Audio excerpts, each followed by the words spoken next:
confusion. Confusion and perseverance can sometimes be put together. You know, when you are working towards something and it kind of feels really mind-boggling and you're having a tough time, but you just keep plowing through and pushing through those moments, and then you finally get to the other side and you get what you're looking for, and you might not have even known where you were headed, but you end up in this magical, beautiful place. It snowed here 2 nights ago. It dumped, and we woke up Sunday morning to 8 or 9 inches of snow. It was kind of insane. We weren't really expecting it. I mean, if we had some light flurries, okay, but 9 inches of snow, not what we were expecting at all. Well, Saturday, my husband had gone out and he had coached a soccer team, and some of the kids had previously missed their soccer photos. And he was really kind, and he thought, oh, you know what? I will just take my photo equipment to the soccer field. So he took his photo equipment to the soccer field, did the soccer photos for all these little kids that had missed the original day. Just out of the kindness of his heart. He wanted the whole team to be together. He wanted everyone to have a picture. And he did it, and he accomplished his goal. And that night it snowed.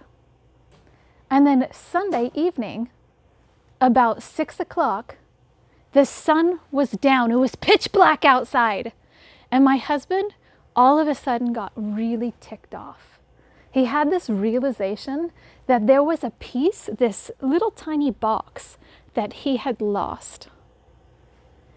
This little box, it was to a strobe light, and it was the controller for it.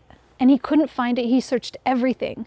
And he thought, oh man, it's going to be under 9 inches of snow. This is going to stink.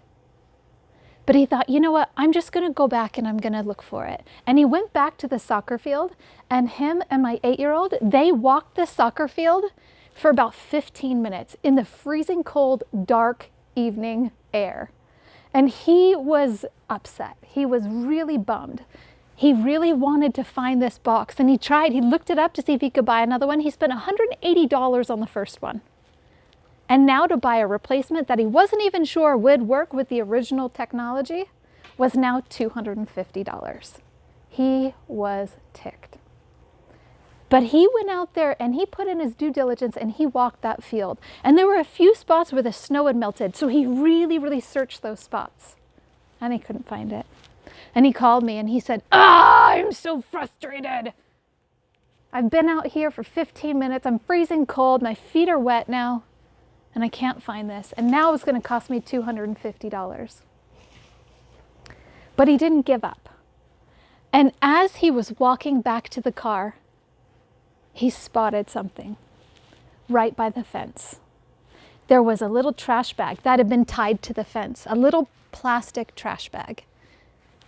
And underneath there was something tiny and small and black. And it caught his eye.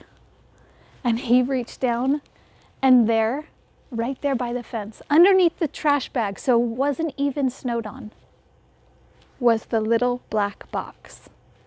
It was the perseverance and the persistence that he had to keep going, to push through, to find that box, to make everything beautiful. Did he know whether it was in that field? No. Did he know whether it was in the house? No. Did he know if it was in the truck? No. But he knew he didn't want to pay $250 for a new one. Perseverance. And you'll come out on the other side.